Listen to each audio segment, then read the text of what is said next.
Hello, in this video I'm gonna show you how you can create a border around your image on Canva. So what we can do is click on the image and then we'll have the picture options, and then we can click on border style over here.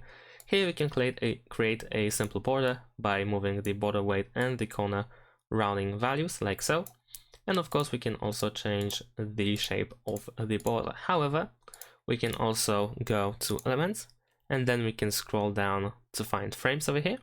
And if we click on see all, then we have all different frames. And as you can see, we can use something a little bit different. For instance, over here, we can use this frame over here, and then we can drag it into the frame and then have this kind of frame.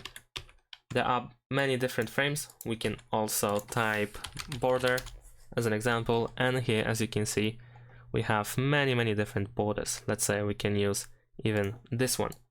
And then we can once again drag and drop the image into the frame, and then we have this border instead. And that's it. Thanks for watching. Leave a like and subscribe to my channel, and see you in my next videos. Bye.